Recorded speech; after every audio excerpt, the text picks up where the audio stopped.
We Foster Film is made possible by funding provided by the Dugas Family Foundation, supporting visual arts education in Tennessee, Florida, and Texas, and viewers like you.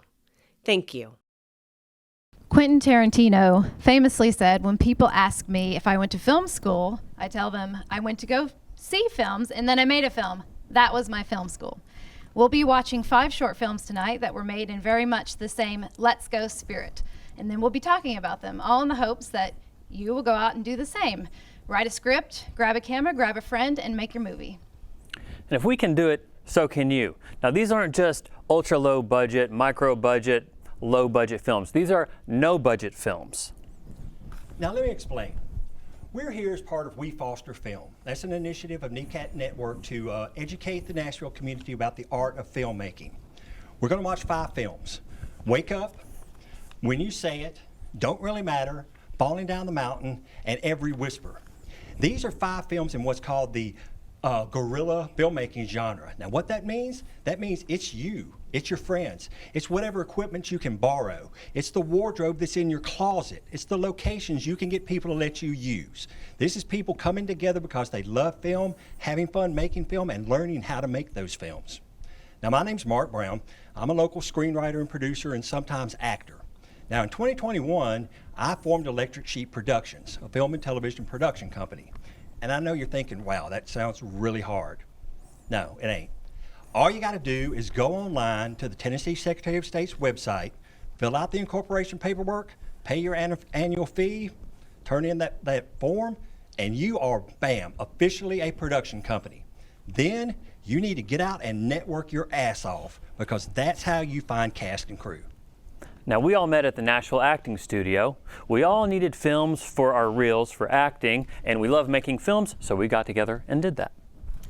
4 of the 5 films you'll be seeing tonight were all made for timed film festivals, such as the 48-hour Film Project and the 54-hour Film Festival. You have 1 weekend to write, shoot, and edit your film, all in the hopes that in that last hour, when you start sweating and clenching, and you know what I'm talking about, that you can still get it turned in on time. The whole thing in 1 weekend. It is so much fun, and it's a tremendous learning experience. Now here's the thing.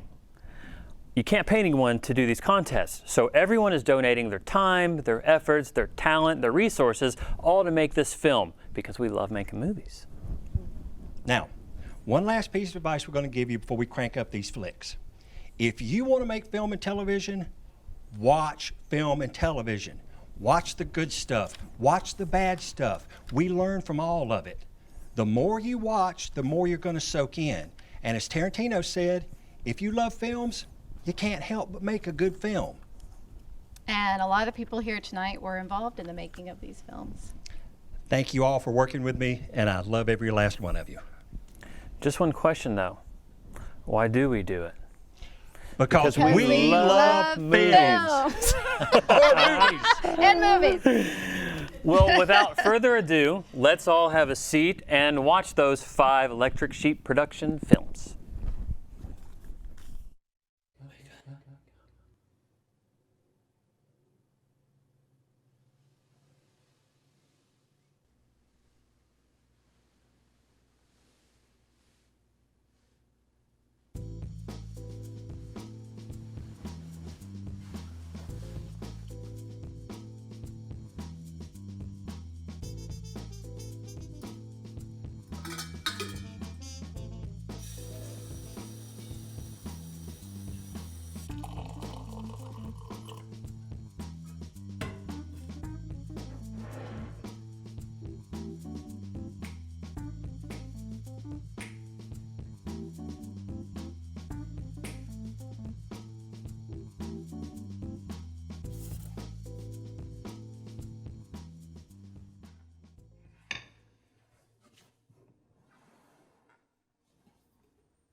Jordan, can you hear me? Jordan, can you hear me? Where were you? Are you ready to read this?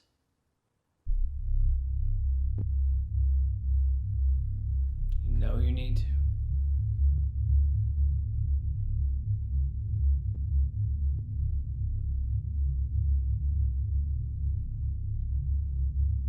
pasta for dinner?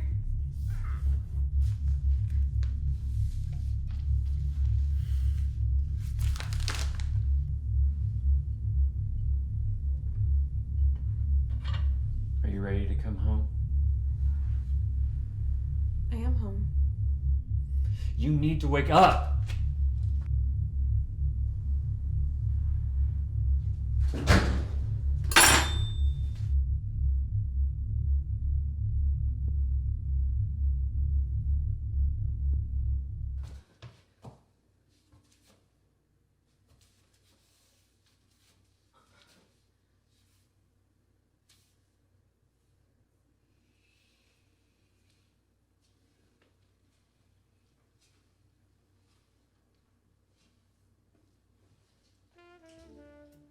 Remember the night you said you loved me?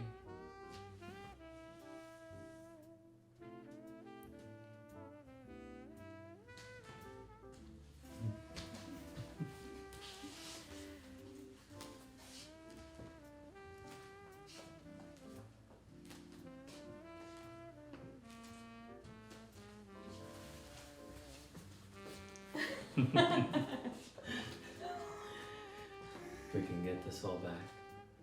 You just need to wake up. Wake up from what? Tell me. You know.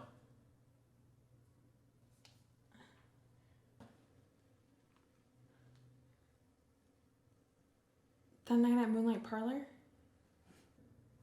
The night you told me you loved me. And we danced all night? You know we didn't. I can't do this. You need to wake up. I drove us home.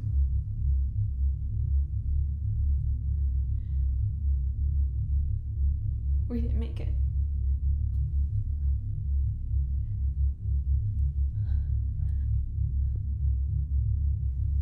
You need to wake up, Joe.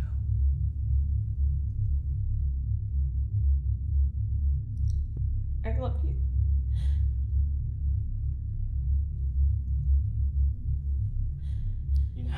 You need to wake up, Joe.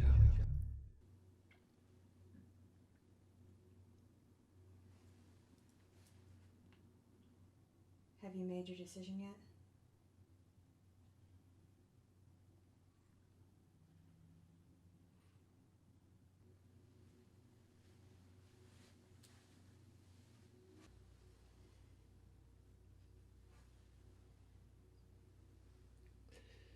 Wake up.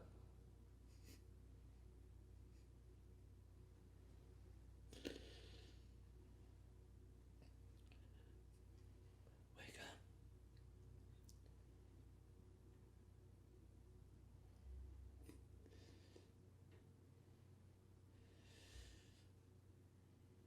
Wake up.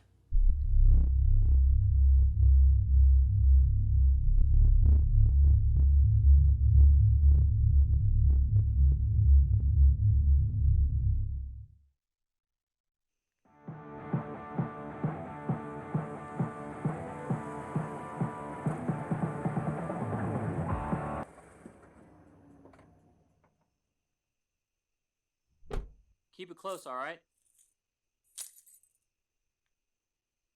I cut it. Let a guy be chivalrous, why don't you?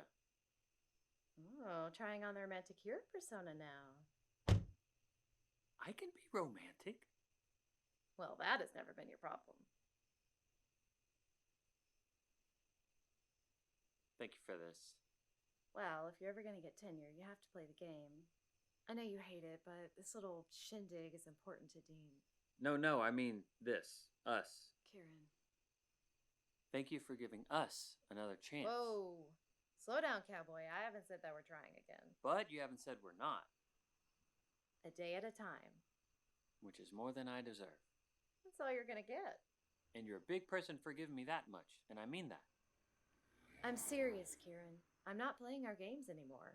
I know that I have to love the man that you are, and not the man that I think that you're capable of being. But you do. Love you? Yes. And that says way more about me than it does about you, but I just don't know that I can be with you anymore.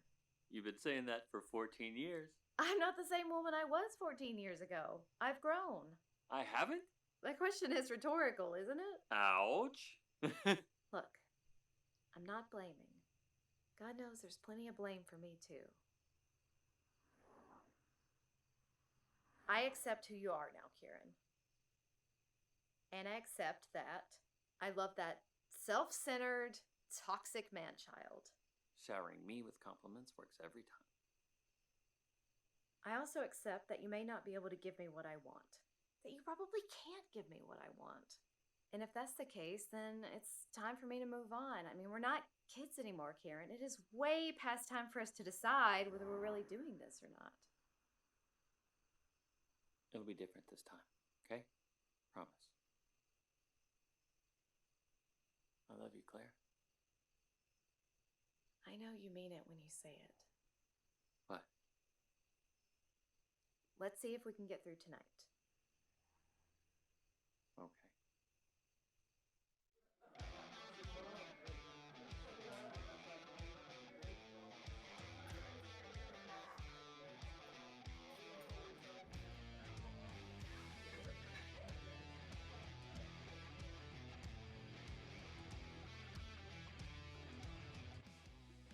So, yeah, I'm glad that the year's over.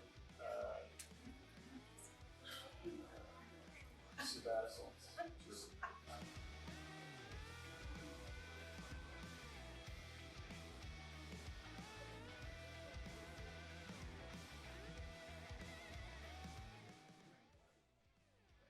Hello, doctor hasn't had a hard-on since the Bush administration. Tell me again where you're presenting your paper on Heidegger's painful rectal itch theory next. Kieran! What? Everybody knows the teaching assistant wrote it. Adulting is hard. That's why I'm here. No, these are the people who will decide whether you get tenure or not. Thank you. Thank you. So be nice. Don't act superior. But I am superior to every single person in this room, present company accepted. And don't get drunk. In fact, how about we just don't drink at all tonight? Cruel and inhumane. I'm counting. I will give you 2. 3, and if you're acting right, maybe 4, but that's it. Got it? You know, there are some people here that you like. You're at it again, huh? You two back together. It's a beautiful thing, isn't it? I'm just here to make sure he doesn't shit on the dean's rug. Can't continue on his own, can he? You can see there's more to it than that. We're talking, that's all. When we're not otherwise occupied. Can't help sticking your hand in that fire. I've been clear about expectations. Is that what we're calling it? Expectations? I'm known for exceeding expectations. Hey, listen, Carlos is the newest member of the tenure committee. You know him, right? Yeah, in passing.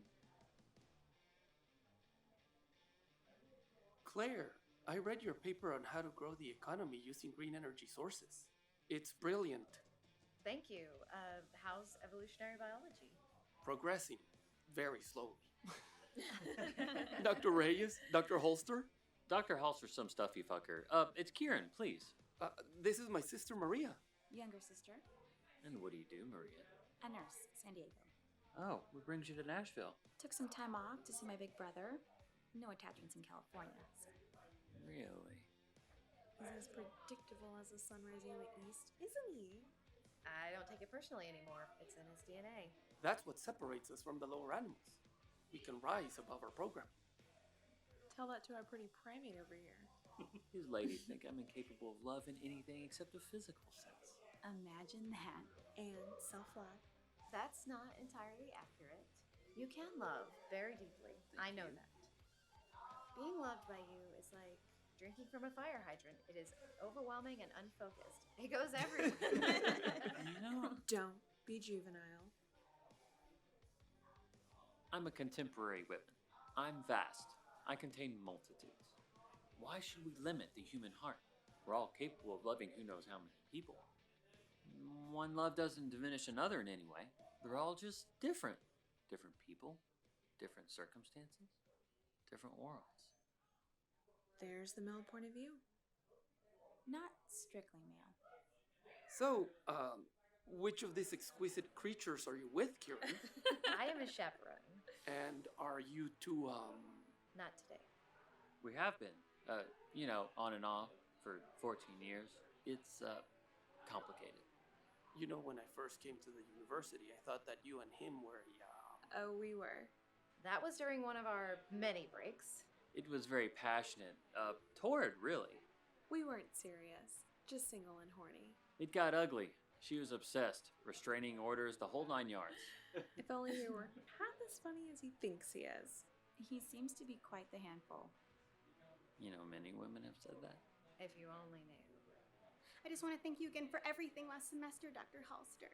Oh, it was my pleasure. You were a fine TA. Kayla. I was Kieran's, Dr. Halster's teaching assistant last semester. Do tell. Dr. Walker, economics. She's my, companion. Friend. Been friends for years. Dr. Reyes, political science. Hi. If I'm following, you've been involved with all of these women. It has been a long and winding road for us. To be fair, we haven't always exactly been exclusive. Mm-hmm. But now you want to be. Well, we're not getting any younger. And I've grown. As he? Your sister is very perceptive. He's not as rare a man as he thinks. I think it's time for me to get another drink. If you ask me, I think the world would be a much better place if we were a lot less uptight about sex and relationships. Love is messy, sure, but we create the mess with all the rules and the amendments and, bullshit we pile on top of it. Exactly. And what's wrong with innocent flirtations and stolen glances? Just natural. what about when it goes beyond that? Consenting adults, everyone is honest about it. I don't see the problem. Well, that's just the crux of it, though, isn't it? What happens when you're not on the same page about expectations? Or we don't even express them. You only live once, win or lose, no do-overs. Tell people what you want and hold them to it. I like her. It's only fair, we're all adults, aren't we? If one person can't give you what you want, someone else will. Their choice, their loss. Preach. Life is meant to be lived. I mean, it's over before we know it. Pass up too many opportunities and you die empty and cold. It's all within us since the moment of conception. The need to procreate, the desire to bond. Even our death is programmed into our DNA, into the very thing that makes us alive. Everything comes with a sell-by date. The only thing that endures, the only thing that never expires is that spark. That overwhelming need to connect. That aching between two people to know each other. To lay it all bare and have someone see us. Really fucking see us for who we are. That scared little boy who will never quite fully understand what sadistic fucker dropped him into a life that's more often than not filled with pain, confusion, and disappointment. But every now and then, and I mean every once in a blue moon, he looks into the eyes of a woman and sees a soul that sees him, me, no one else. He knows no one will ever see him that way again, can ever see him that way again. And then it's gone. And I'll look for it. I'll hunger for it. Till that day when they finally put me underground because none of this was worth anything more than a fistful of dirt that someone drops on my grave before she gets a cup of coffee on her way home from more Netflix. Those moments, those looks, are the only thing that makes any of this worth the fucking effort.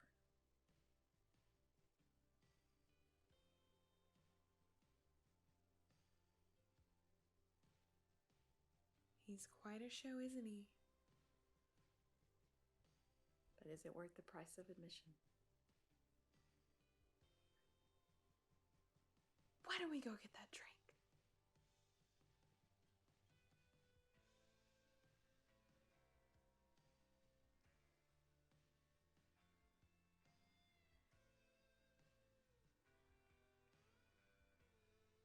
won't decide for you.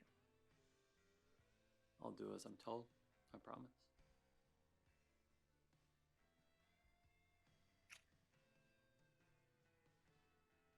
I can't make you see it, Kieran.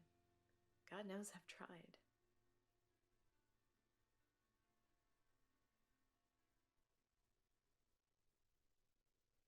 To the bar, my friend? To the bar. Excuse us. Of course.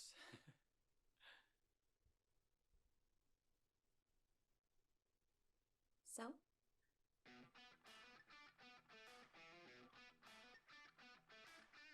So,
Not gonna make it, Buttercup.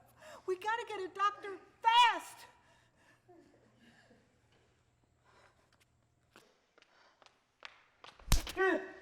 Last time I'm asking, fuckstick! What the hell did you do? Nothing, boss. Nothing. I didn't do a goddamn thing. I did my job. Are you sure that's right? Then what took you so long? We waited on your ass until the goddamn cop showed up and shot the fuck out of him. I didn't do nothing. You got Rose killed. Rose ain't dead. You keep saying that, but you don't know! I saw her running away. And you saw them right on her ass. She might as well be dead.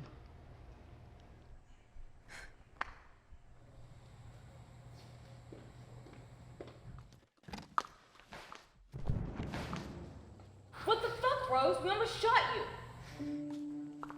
Listen, You made it. it was close, but What did he do? You two slowed us down. listen to me. We know that sick fucker did something. What? They're right behind me. Fuck me! Rose, why did you come here? Out of ammo, out of options.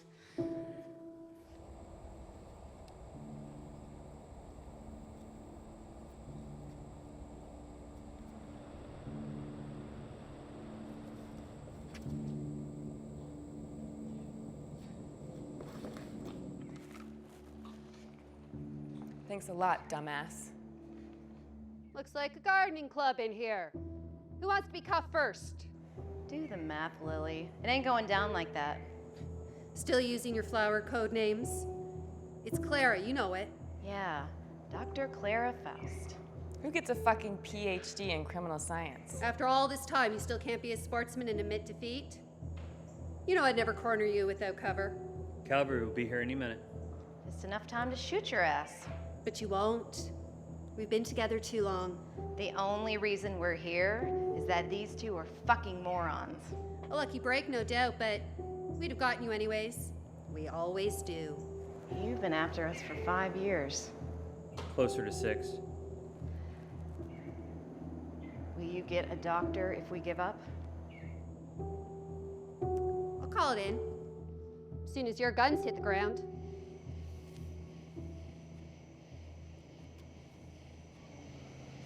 Doctor can't help him anymore.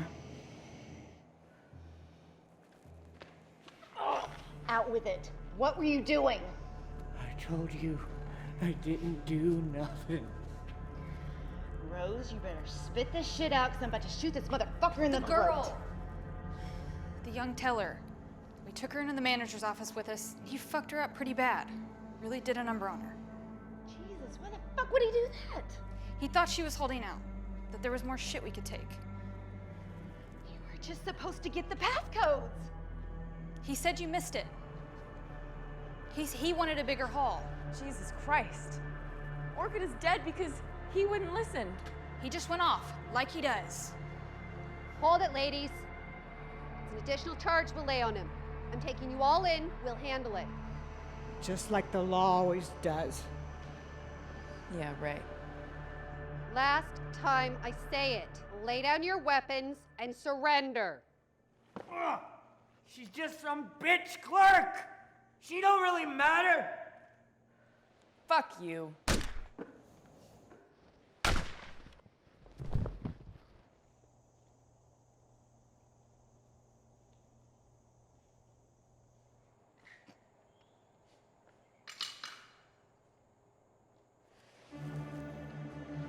You went along with him. Once he gets like that, you don't want to get in his way. Like what? When he gets that way, he's crazy and... You've done this before. And now Orchid is dead. Come on, guys. It's me. What was I supposed to do? Shoot him? Yeah, that would have worked.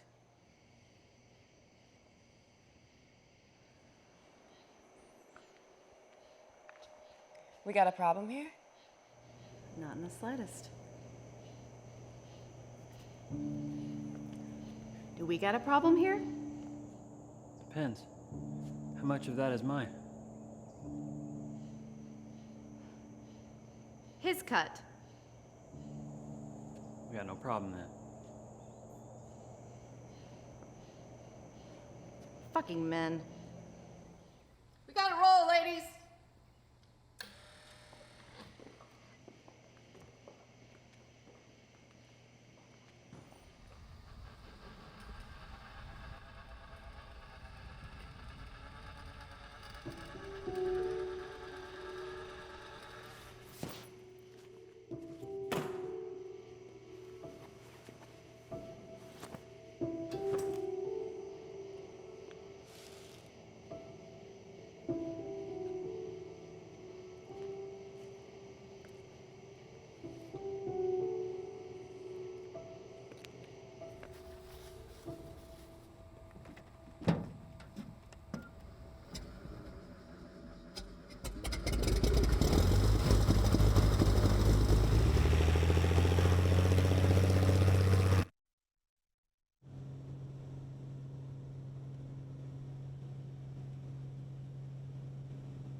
Every man who held this office before me did the same damn thing. They didn't resign. There's no argument here, Mayor, but that is not the point. No, I can fight this. The unreal standards that women are held to. Everyone knows that. Ma'am, when it comes to the relationship, there is some sympathy for you in that most of the voters believe it shouldn't be public. Finish the polling, Mitchell. Yes, ma'am. Everything shifts when we ask about the taxpayer money. Any support for you erodes. It's gone. I'm paying it back. Doesn't move voters. You can't polish that turd. You can't change the doing, Mayor. Pay back the money all you like. It doesn't change the fact that you spent taxpayer money on a junket with your married boyfriend. Oh, now you're going all puritanical? Is it because we're married or because I'm a woman having sex? Yes, ma'am. There is a large block of voters who have a major problem with that. And every reporter is asking for a statement from your husband or the wife. She's already been on Channel 5. You spent taxpayer money on a damn getaway. With your lover. Wrong. We went to Palm Springs for a legitimate conference. It was an approved expenditure. You stayed over there 2 days after the conference ended. He got overtime. Bodyguards chauffeured around girlfriends for male mayors? No one cares. But I fall for Eric. You committed a felony, Sarah!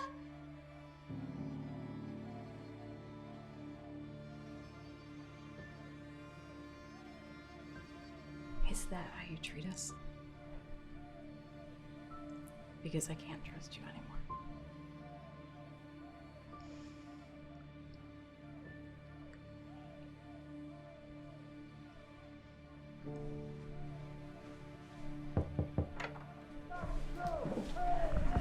Mayor, we go now. Here's the best I can do. Resign, plead guilty, 5 years probation, no jail time. If I have to go out there solo, you get full metal jacket. Just leave town until this all blows over. Please. I have to confess in front of the cameras. People need to see your head on a spike. Sorry. Public execution sends a message.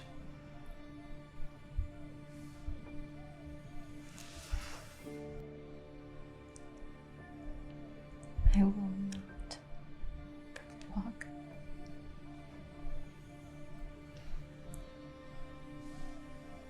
Never. No court appearances. Do your thing with the news, then walk away.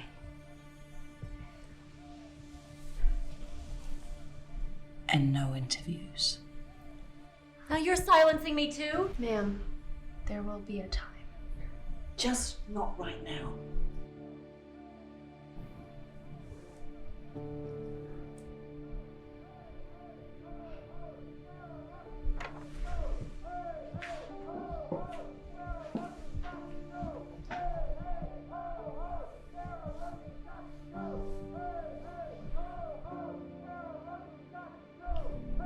I've got you.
We can't let you go, kid. But you will. This world don't give a hill of beans what you want. Every whisper plays across every universe.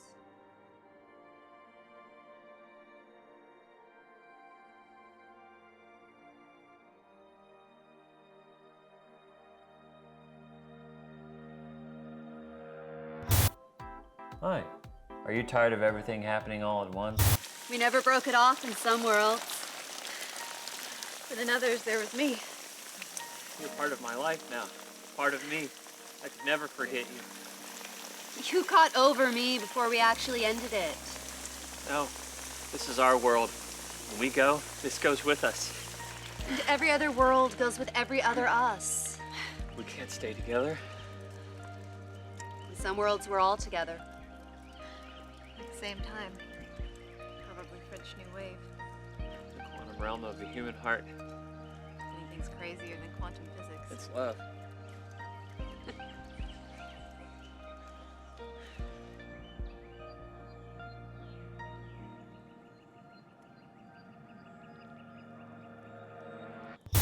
Are you weighed down by infinite possibilities? Then you need to try Agbo Space-Time Suppressants. Too bad we're in the world where it doesn't work out. Somebody draws a short straw. In some world, we live happily ever after in a tropical paradise. That's a different us. But we're always there. Every world echoes every whisper. Maybe the words are a little bit different. One of you says it instead of me. Maybe we all say it. Sure, in one universe. Every whisper, everywhere. Just like in one universe, some of us never meet. Is that even possible? Possible. That's reality. Somewhere.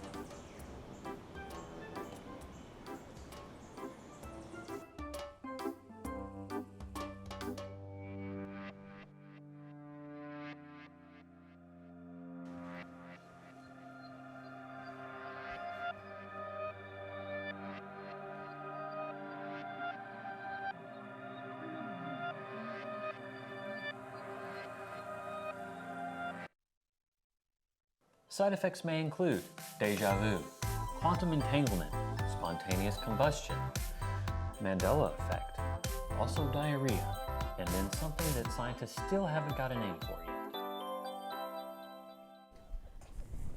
What an eclectic mix of films. I enjoyed it. I don't know about everybody else, but I think they were great. And I'm not just saying that because I was in most of them. So now we're going to open it up to the panel here of my esteemed colleagues. I'm going to introduce each one and go each person for each film in order of the movies that we watched. So first is going to be Julia Vega. She is an actor from Nashville Acting Studio, Fourth Wall. You've been in several short films lately. So let's talk about our first one, Wake Up. Now, this was it had a pretty difficult scene, I would say, because you had to produce tears, which for some actors is kind of, you know, that one thing where like, oh my God, can I do it? Will I do it when I'm on camera? So what was that like for you? It was definitely challenging because that was, I believe we filmed that pretty much towards the end of the night. So we had a really long day. My feet were killing me. My legs were killing me. I was ready to go home. So it was pretty difficult, but I think throughout the day I just made sure that I was hydrated. And definitely with my experience of being at different acting studios and having amazing acting coaches, definitely prepared me for it. So it was definitely years of experience preparing for something like that. I can't just cry whenever I want. Got to be hydrated, definitely got to be grounded, feel it, and yeah, hopefully it happens. And it did. It did. It looked beautiful too. Now that was a long day. I mean, we started maybe at like 11:30 and then wrapped around like 2 a.m. So yeah, I think my day kind of started around like 9 a.m. Okay. Yeah, had to. Well, you saw in the film, my hair was naturally curly, and I don't just wake up like that. So it definitely takes a lot of work.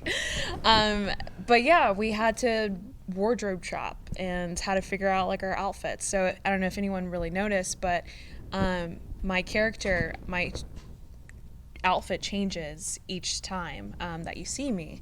And so we had to make sure that we had outfits for that, different jewelry, such.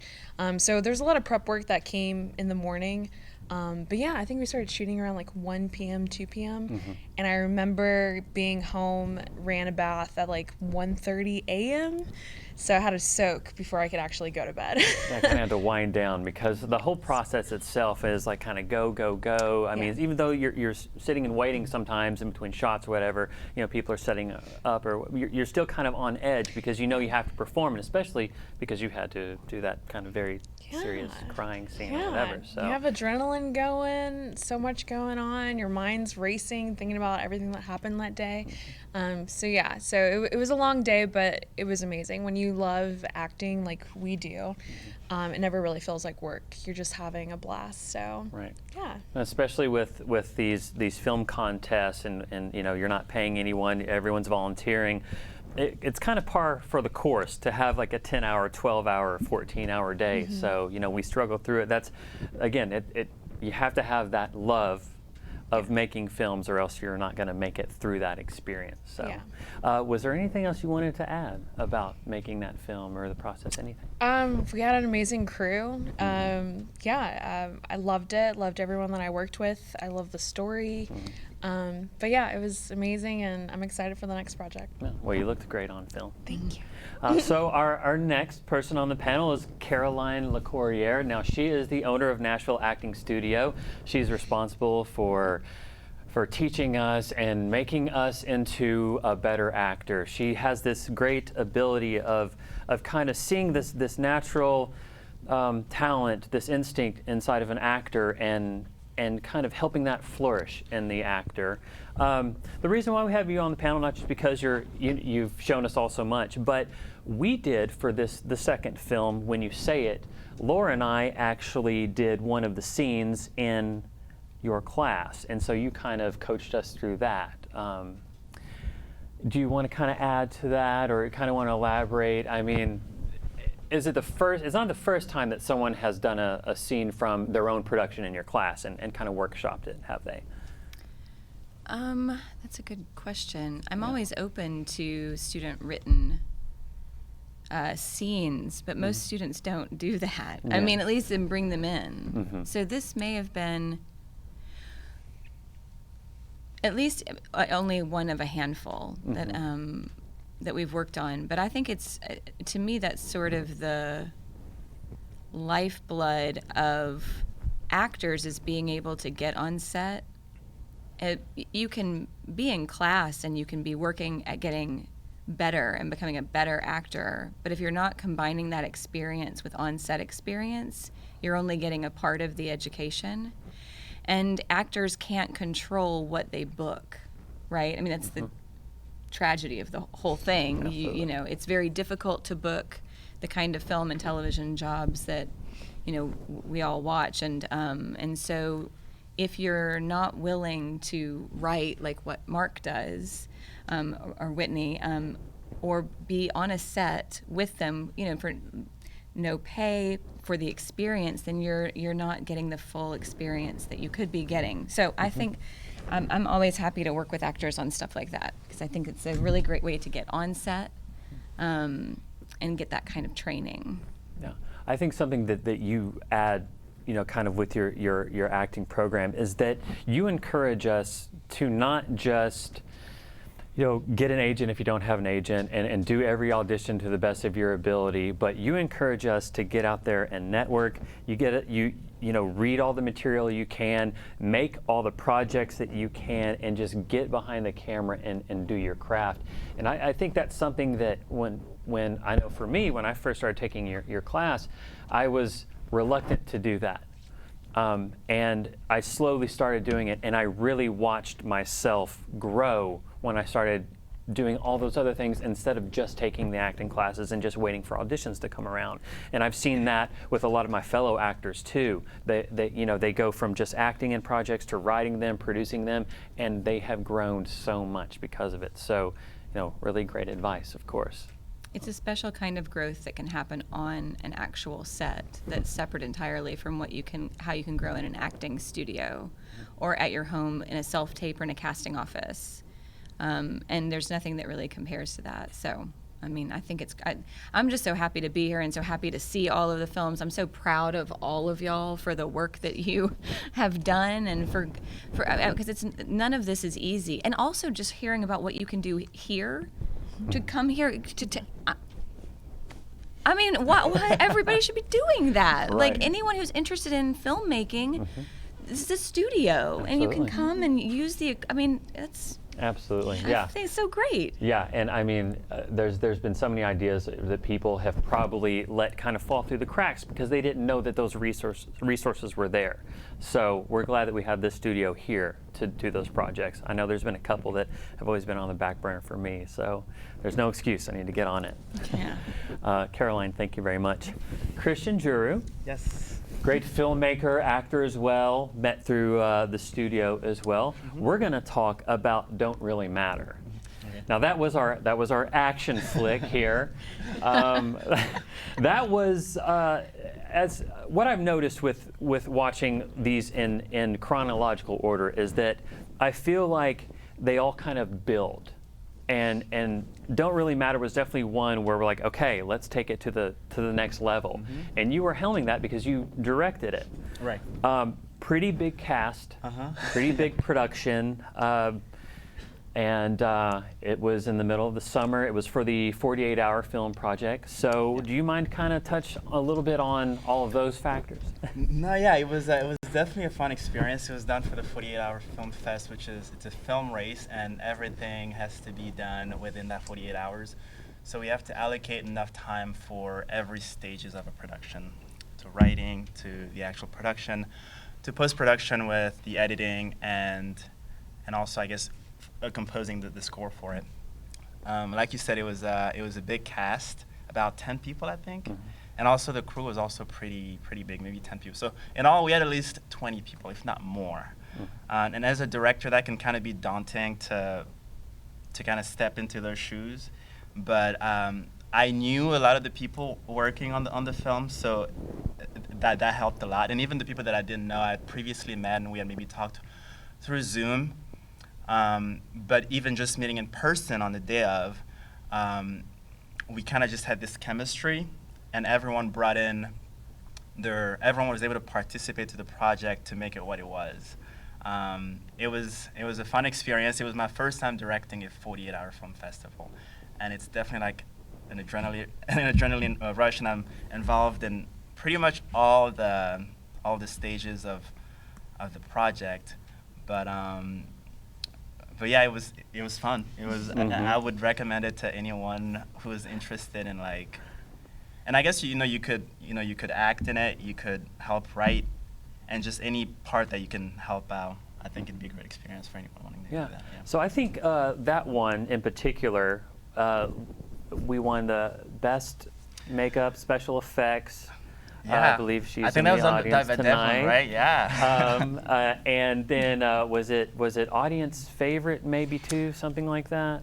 Yeah, I can't remember exactly. I mean, I know that there were a couple of audience award. Yeah, there's a couple of awards. So and that's not why we do it, but it's nice to mention that one in particular, Right. because of everything that was put into it, a very skilled artist, and then just it was hot. Right. It rained, which we had to kind of. We had to kind of schedule around because there were actually an airplane shot. Right, and I think maybe our film got a lot of, I don't know, maybe eyes on it because of like our location. We were pretty lucky with our location. We shot at Anna's house. She's actually like a licensed pilot. Her and her husband, they have these planes, and we were able to like use that. It was like major production values, and then them being pilots, we're actually able to, have a shot where they were flying the planes and not just having them in the shot. And the location worked pretty well with the plot that we had developed for the film. It was a heist, and we had these characters gathering at this location, and then by the end of it, they kind of just used the planes as kind of like their getaway transport to fly out. And Anna and Summer actually got to go inside the plane with our DP and Chris, Anna's husband. He was flying, and then the DP kind of just turned over, and then he was Summer and Anna doing their thing in the back. So then that made it, that was our final shot for the film. So, yeah, I mean, I'm glad that we're able to use that as for the film. I think it added a lot of production value to it. I think so too. Yeah, I mean, great. And if there was an award for only use of plane in a film, we would have had it too. Right. So, and maybe most use of the F word as well. Right. That one. Right. I don't know if I should have prefaced screening that one or not, because it as opposed to the rest of them, it's got a little more colorful language. Yeah. Oh, the genre was pulp, and I feel like pulp is a little like it's outlandish. It's a little very strong, and so we took creative liberties with the dialogue and yeah, that one had a little hard edge to it. Let's see, the prop that we had to use for that was a sleeping bag, correct? Yes. Yeah. And then I forget the line that we were. The line was I had it. It was actually Laura said it. Yeah. Wait, what was it? Is that? Yeah. Are you sure that's right? Yeah. Right, She says it to the guy.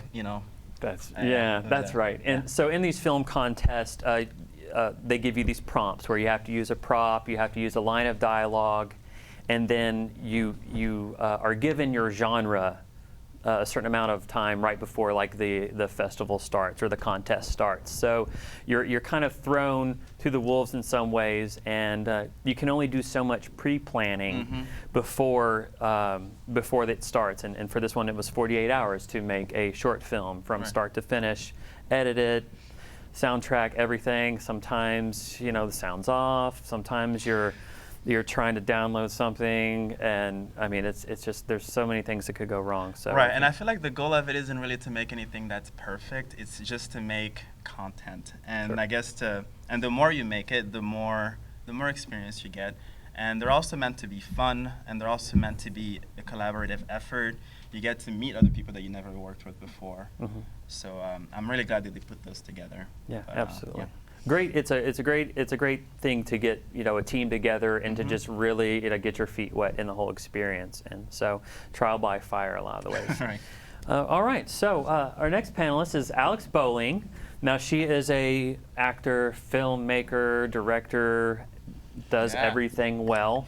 You're going to talk about Falling Down the Mountain, which you directed, and that was for the 54 Film Fest. Now it was the 5 plus 4, whatever. Can you explain that? Yeah, it was the 5 plus 4. So the 54 did a modification this year where you could enter the category of the 5 plus 4, where instead of making a film in 54 hours, you could make a film in 9 days. Yes. I will not do the 54, well, I'm not going to say will not ever do it again, but if I have the option to do it in 9 days, yes.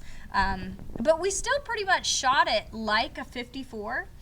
We had most of the footage and everything done within the first couple days. I'm not supposed to mention Mark, but Mark did the writing on it, and he's really quick and really great. And so we had that done fast. We had really good pre-production, so we were ready to go. The crew was awesome. We filmed Saturday. We were done by evening, and then we went into post-production.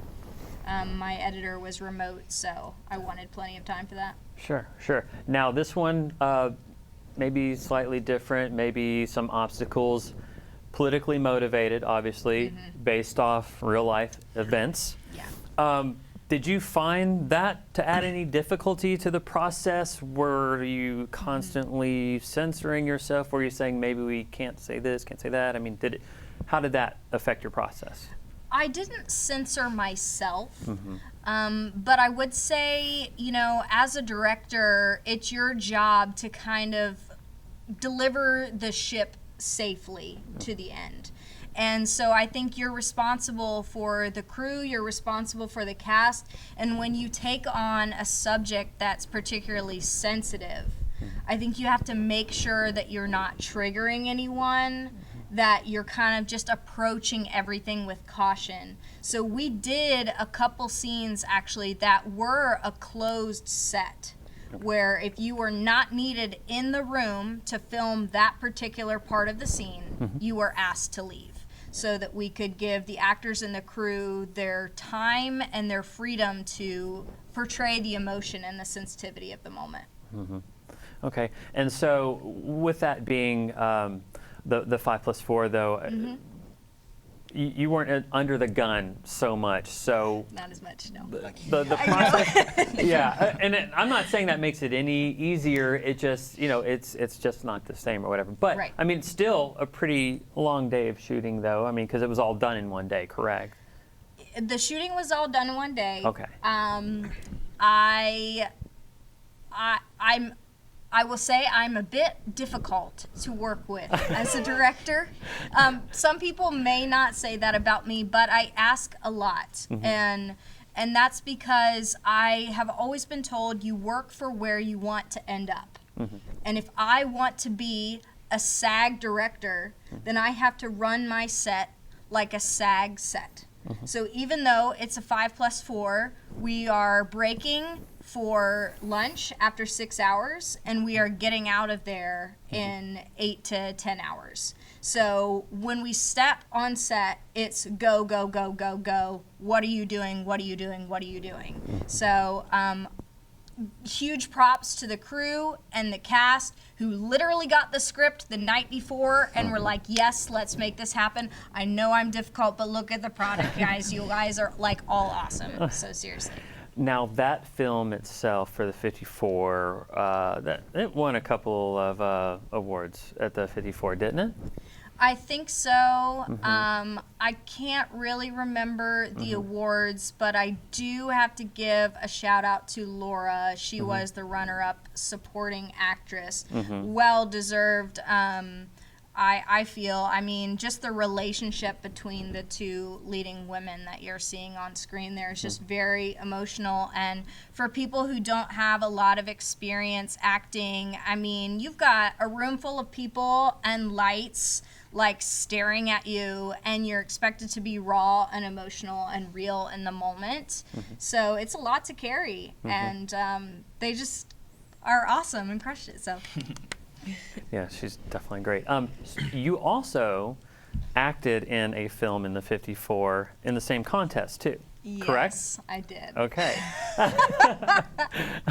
So you've got quite an impressive work ethic. I don't know a lot of people that double dip when it comes to these contests. I know I've never had the stamina for that. So you acted and directed, and so kind of impressive. Is that the first time you've double dipped in a contest, or? In a contest going on at the same time, yes, I think so. Okay, well, very impressive. I have acted in some of the films that I have directed, but yeah.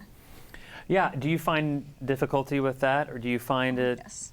Now, when you're acting in something you're directing, do you have like an AD that steps up and kind of, or you're still fully in the driver's seat? So usually it's my cinematographer. Okay. It's not so much the AD. So I love a cinematographer that has a great eye and that I trust, so that basically I don't need to watch the screen or what they have set up. I can just worry about acting and telling the story. Now, I may go back and watch some of the footage afterward to make sure that I delivered correctly what I was trying to do.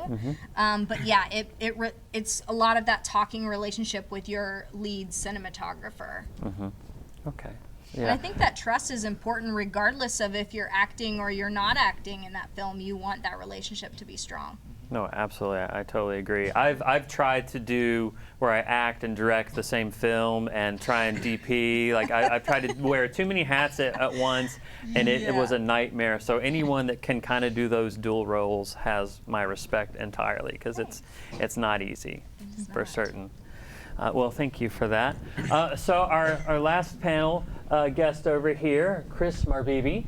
Now you DP'd Every Whisper. Right. And also, I want to mention before I go into the questions and everything, that you are also the president of the MTSU Film Guild. Is that correct? That is correct, yeah. We have a great group of people. it's kind of like our choice to be in this group together. And we all make films together, exactly kind of like how we did it over here. Every year we participate in the 54 Fest, just like a lot of these folks. We haven't done a 48 yet, but maybe that could be in the future. But yeah, we do kind of like the same kind of, guerrilla filmmaking where, we just get a bunch of people together and put our minds together and just, work it out. And for Every Whisper, it wasn't like a Film Guild production, but Mac, my director, she is the president of WIF, which is Women in Film. So like two kind of brother-sister organizations at MTSU. So she got some of her people, and then I got some of my people, and we crewed it up, and we shot Every Whisper. It was awesome. Yeah, well, we were very thankful for that crew too. I mean, I think you guys, really killed it, and it looked great, and it was a lot of fun being on set and shooting that. I mean, everyone was so professional, but also there was just a great vibe on set, which I love it when that happens. And it wasn't necessarily an easy shoot either. Again, we were under the gun as far as a deadline. And Mark was like, hey, let's do like 3 different genres in one short film, and while we were shooting, let's do a commercial within the films too. So really kind of up the ante on that. Right. That commercial was actually, we didn't plan that the night before. Yeah. So we just kind of, we were like, you know what, we should put something in the middle of this, like a commercial or something like that. Yeah. And we didn't plan that out, and that wasn't in the script, and we just kind of like told you, like, hey, we got time in between this thing and this thing, so let's do this. Yeah, let's just add a little more to this. Why not? Yeah, absolutely. I mean, I think it turned out great, and again, everyone was so great to work with. The rain machine was interesting, freezing cold. Yes. So I hope it didn't look like a rain machine in the film, but no, that was broad daylight. It was not raining that day, and I had a hose and 2 C-stands, and we made it happen, I think. Unfortunately, I did have to tell my actors, or the actors, hey, we're going to get you guys wet and stay wet for a while. It was pretty warm that day. It was warm. Luckily. Right. Of course. But the water was cold. I could only imagine. And then having to run lines and everything, be in front of the camera. Yeah, I think I could see some of us, we were kind of breathing a little heavy, and it wasn't necessarily the lines and the acting, it was because the water, it was so cold that and your clothes would like not touch you, and then they would touch you, so you would get like this cold blast, and you're like, and your breath would be kind of taken again. It wasn't like we were shooting the Titanic shot or whatever, where it's freezing cold water, but still, it made a difference. And I do apologize. Mac was against that, and I was like, no, this is gonna be my thing. This is gonna be the thing that I need in this film, because we had some inspiration from some movies, and I was like, if we don't make it rain, I just don't think it's gonna look good. And we made it rain. Yeah, and you've got to have a really good working relationship with your DP and director, and it sounds like you all did. You knew when to hold your ground. You knew when to compromise or whatever. So that ended up being 3 genres. So we did kind of like a noir.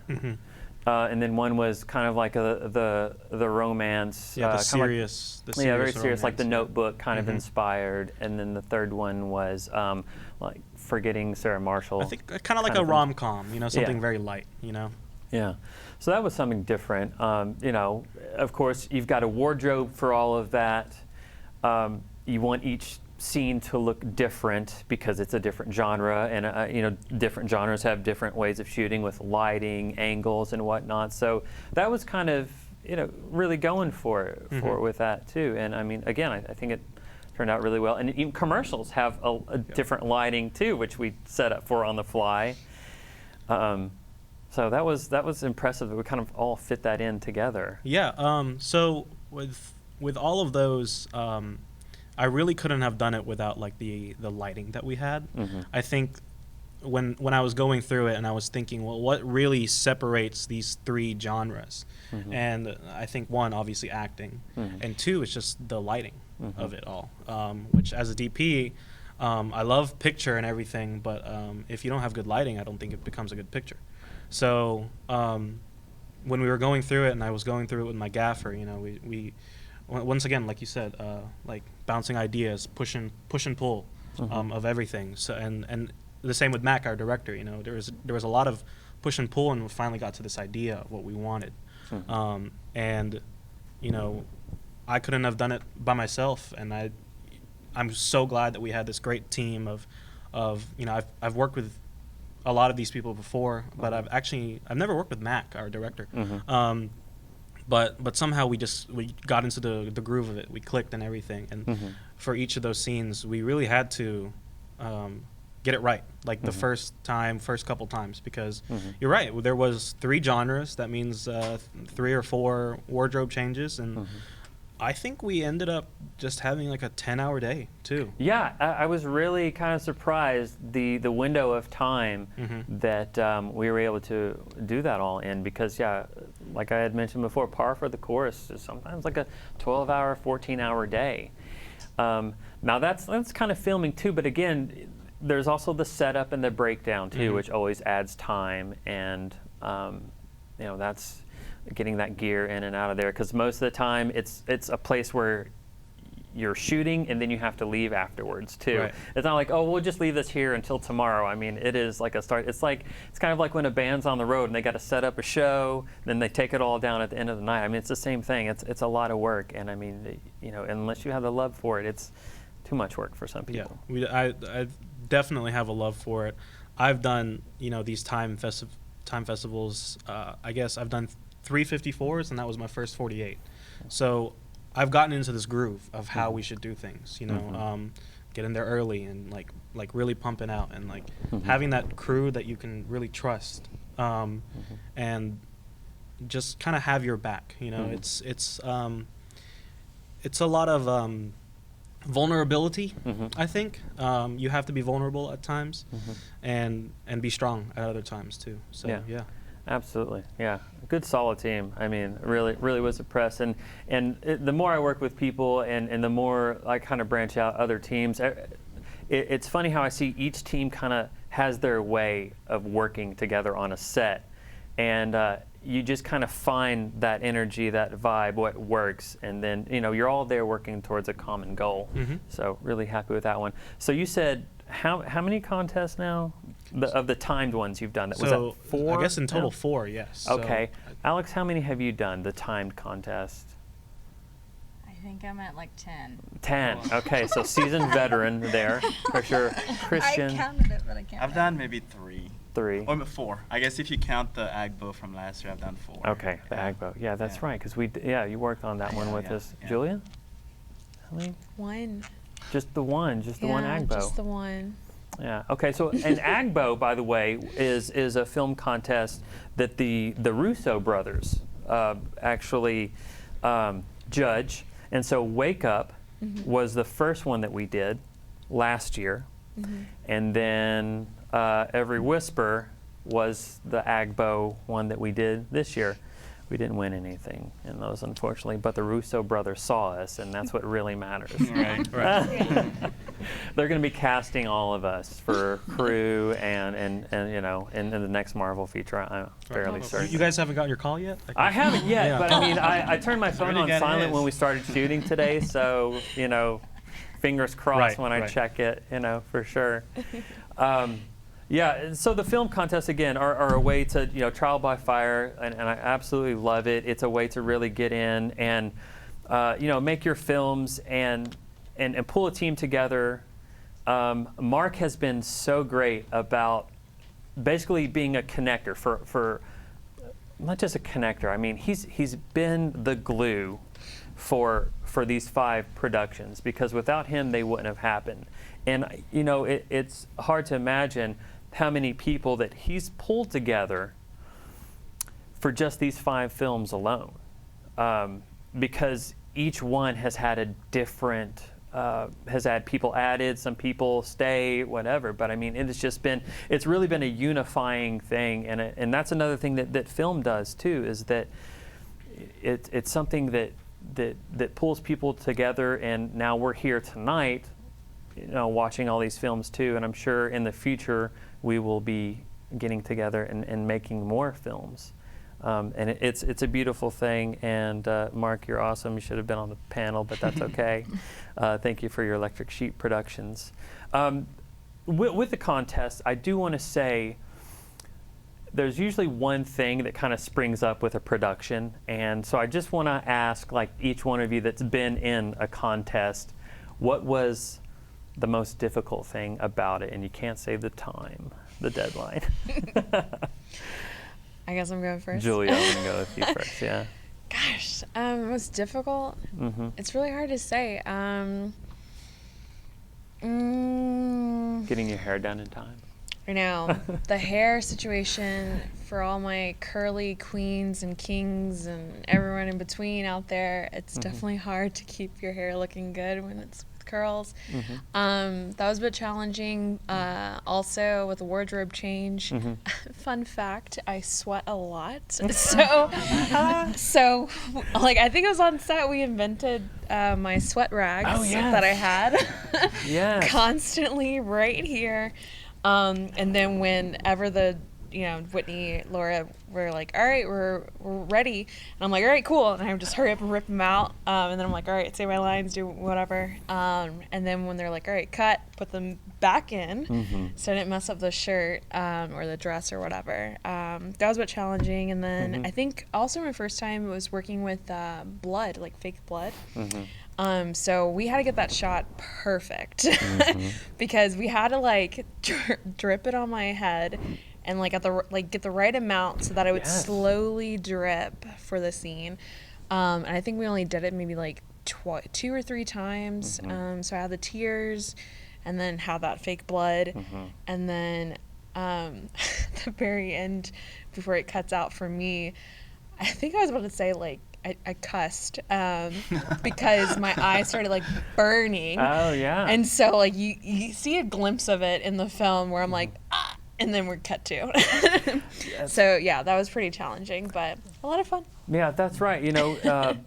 That's another thing with acting too, is sometimes you think, okay, every situation is going to be perfect for me to perform this scene, and it never is. It never is. So it's kind of like, all right, we've got this amount of time to get this shot. We need you to cry. And right before we roll, we're going to dab a little blood. So ready, go. And then you have to perform. So there's a tremendous amount of pressure for that moment, and lots of moments on film. And luckily, we captured it and it looked great. So. We also filmed that in an apartment, and there was a fog machine. Yes. And the whole day, like, we were running the fog machine. But I think it was like towards the end where like the very last scene started going off. The fire alarm started going off. So we had Christian constantly above the fanning, alarm fanning right? So thank you for those arms. But yeah, so there was a lot of things going on. There's always something when you're, especially when you're in a film contest.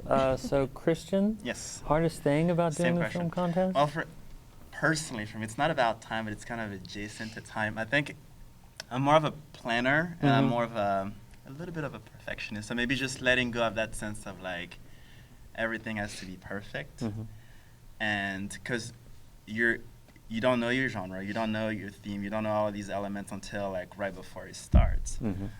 So you kind of just have to be very spontaneous and be very collaborative.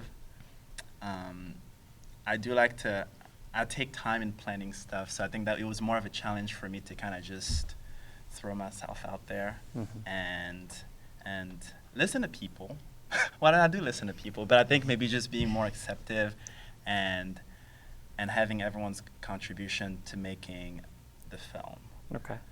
So yeah, maybe just letting go of that sense of like, it's got to be a perfect film. Right. We can only redo so many shots so many times. Right. So kind of just knowing when it is, like when we've got the right shots, and then moving on to the next one to make sure we're able to like at least have the full film, even if it's not perfect. Right. Yeah. Just that willingness to say, okay, good, now let's move on. Yeah. And I'm sure there are a lot more challenges, but I mean, I think right now, I think that's the one that kind of comes to mind the Absolutely. most. Yeah. Absolutely. Alex, same question? for our particular project and for most time projects, I will say that the hardest thing aside from time is character choices for your story.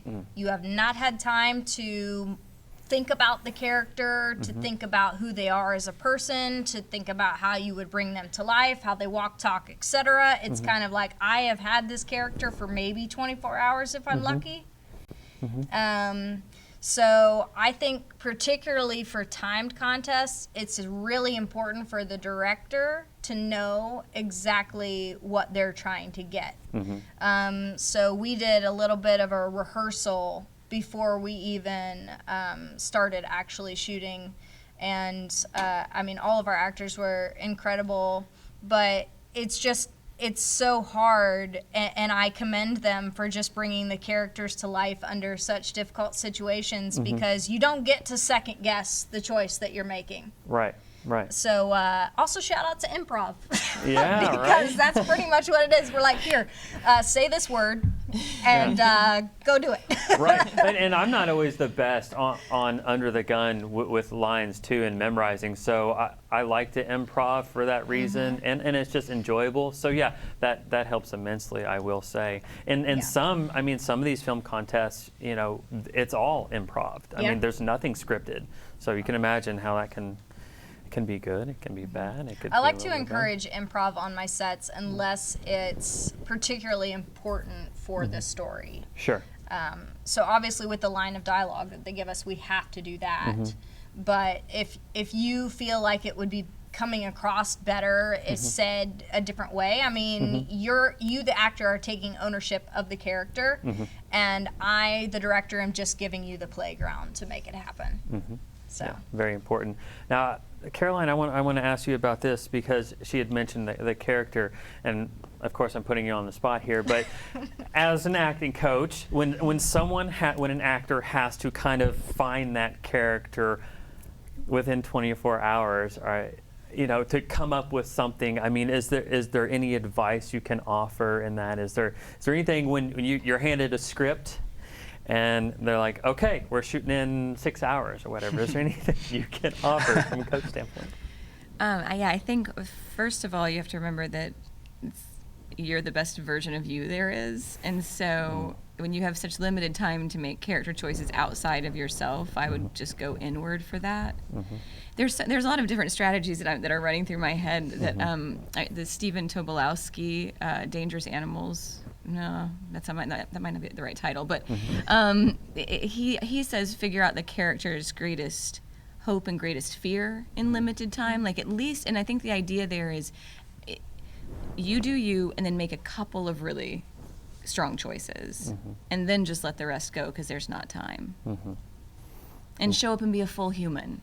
Yeah. Like that's the main thing really, is that if you can show up and be a full actualized human in front of that camera, then I mean I don't know what you think about this or the directors here, but if you have an idea of character but an actor shows up, and again this like timed thing where it's really short amount of time, and an actor shows up and you're realizing that you're getting true living on that camera, and that's like it doesn't happen all the time. Gold, yeah. It's gold, and so you would rather, I'm just guessing, you would rather have that than like an exact character choice that might make sense and be good, but just not that gold. Like I've made a choice and I'm doing a thing, or I'm truly living in front of this camera for you. Right. Right? You would choose the truly living every time. The essence of it, capturing the essence of the character over, I guess, like your version of it. Right. Right. So. And hopefully it shows on camera, and a lot of times it does. Same question, Chris. What was the hardest thing about, the film contest for you? I love what you guys have said about everything here. And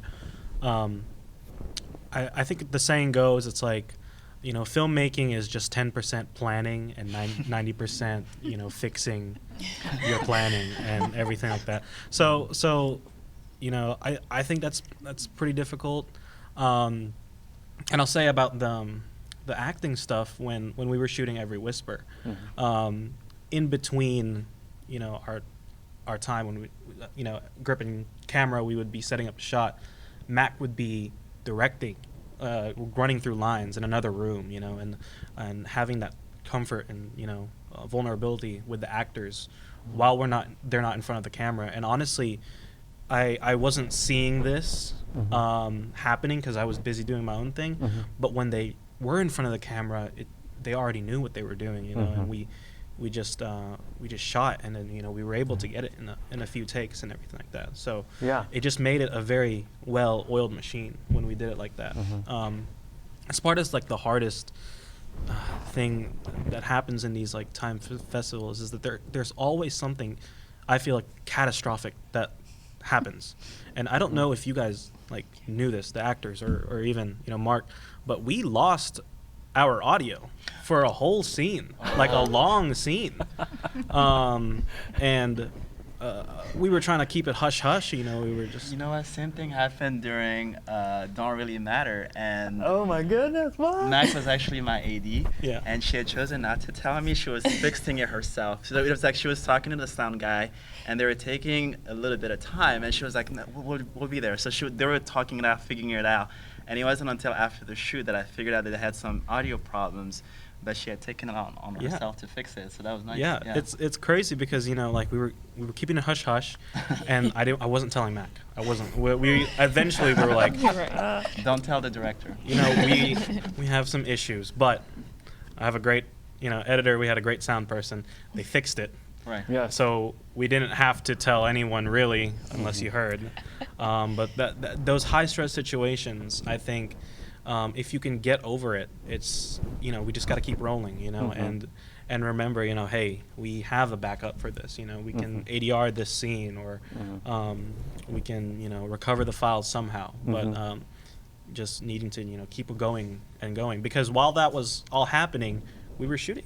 We were still shooting, and I didn't want you guys to know, the actors, because that's stressful. And I don't know if you guys ever heard about that, but that it's those like fixing problems and fixing something catastrophic that happens. And obviously the time is hard, but when you have these backup plans and just the confidence, I think, to know that we're all skilled here, and we can all get through hurdles, and it's fine. It's fine. Now there were definitely whispers of the sound issue, where I'm kind of like looking around at people on set and like trying to gauge by the looks coming out of their eyes, like, how big of a problem is this? Like, are we gonna have to reshoot everything? How much of it has happened? Which we kind of ran into a sound issue with Wake Up, or not Wake Up, when when you say it. I mean, we had to ADR the whole thing. Yeah.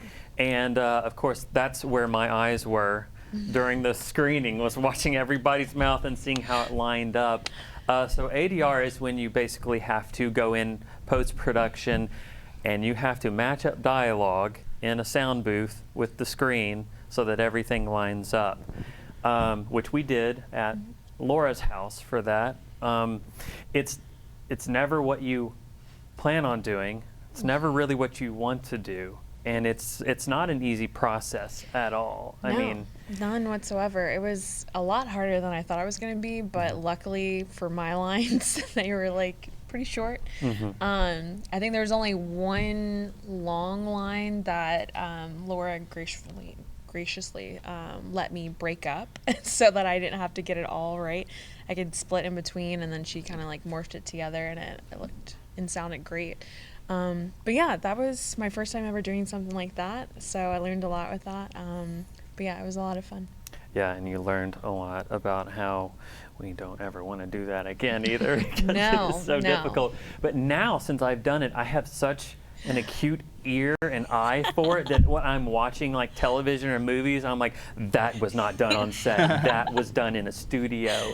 And there's a lot of westerns that were shot, like a lot of black and white westerns, that you can tell that it was all the dialogue was shot in a studio as opposed to right on set or post, because of just how clean it is, and they're outside, and yeah, so that's something that comes up, and thank God we didn't have to do it for every whisper. Again, shout out to the editor and everyone that was dealing with that. We got it and we got it while on set too, so we were able to just keep trudging along. Yeah. Jeez, could have been a real nightmare. Now, Christian, didn't we have to, we were trying to send our finished product? And right. Because we shot, Anna's house is in Clarksville, and our editor lives in Murfreesboro. And that's a pretty long drive. Initially, our plan was to transfer everything digitally, but the connection wasn't strong enough. So what we ended up doing was that Max, since she lived in Murfreesboro, she was able to bring the footage to the editor on her way home. And this was at midnight or maybe 1 a.m. And then in the morning, he was able to give me a first cut of the film for me to look at and give some notes. My goodness. So that's also one of the challenges, file transfer. And we had thought that maybe for future project, maybe having an editor on set. I don't know how feasible that is. I don't know how practical that is, because sometimes it's the computers that they edit on are desktops, so you can't bring that over anywhere. Right. I will say it is nice. It is nice to have the editor on set. Yeah. If you know your editor and you know that they're not gonna mess anything up, because for every whisper we did have our editor on set. Oh, sweet. So she was able to fix it right then and there. Sweet. And so she was editing on she had her laptop and stuff? Well, we were shooting on that Red, so it took a lot of time to transfer footage off. Right. So while she was she was DIT, she was offloading footage and then fixing it and already seeing it on the timeline as we were working, and then later on she'll just go back home and edit all night as well. That way it's very smooth and works very well. They say you're not supposed to have your editor on set because it changes everything. They need to see it with fresh eyes, but trust your editor, and then that it's the same thing. Yeah, I've done that before. I think my first 48 that I've done, we had an editor on set, and so that was immensely helpful, just because they know what you're missing, what maybe needs to be reshot, and again, when you're on a contest, you don't always have that time to reshoot, so you're just kind of left with what you have. Maybe having an acting coach on set would be really cool too. Oh, what an idea. Well, that does happen, I would right? love to be on set for 12, 14 hours, just coaching people straight. Pro bono. I did a 48-hour film festival when I first moved back to Nashville, and I was working at Belmont. And I had friends they'd been doing it for years, but had never broken through to win the awards they wanted to win. And because I had access to young actors, they brought me on as a casting director. I don't know if this is the only 48 that ever had a casting director, but they won Best Actress that year. Okay. And they were, yeah, I know, yep. Just thanks to Caroline. Here's this great story. And speaking of Belmont, I mean, you also teach there too now, in addition to the Nashville Acting Studio. So you're just coaching and ushering all of these young actors and just helping everyone develop. And you've been immensely helpful to the acting scene here in Nashville. I mean, I don't think we would have met each other, the people on the panel. A lot of people in the studio probably wouldn't have met each other if it had not been for Nashville Acting Studio too. So, it's always my privilege. My privilege for sure. Well, yeah, and it's been our privilege just to be in class and just, you've really, like I said, I feel like you've really kind of helped just the culture here kind of advance and just kind of show people what's possible inside of them, with your acting coaching. So, really appreciate that. A little pat on the back there too. 2 cents, Casey. Yeah, absolutely. I will say quickly that for people who even maybe don't want to be actors, but crew who want to understand acting better, or just people in life, if you just want to, work on yourself, take an acting class, because Caroline is so great at being supportive and working through any issues that you have psychologically, just holding your hand. It just helps you become a better person all around. So, another shout out. Absolutely. Take acting classes, get involved, make films, find a team, make them at home, shoot them with your phone if that's all you have. I mean, by any means necessary, get out there and make film, because we love making film. That's why we do it. So, thank you all for coming. I really appreciate your insight. It was great to hear, and hopefully we'll be making films again. Thanks to everyone out in the audience and the TV audience as well. And with that, I'm sorry to say that that's about all the time we have this evening for We Foster Film. Once again, I want to thank all 5 of our wonderful panelists for sharing their time and insight. We also want to thank the Dugas Family Foundation for helping to make this program possible. We Foster Film is named in loving memory of Foster Dugas, who loved movies, monster makeup, Halloween, and all things creative.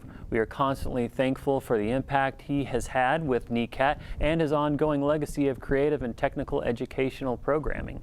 To learn more about We Foster Film and NECAT, please visit us on the web at necatnetwork.org. We want to thank you all at home for watching and hope you will join us back again next time on We Foster Film. Good night. I love you all. Good night. Thank you. It's all love. Thank you so much. Thanks for having us. Thank you.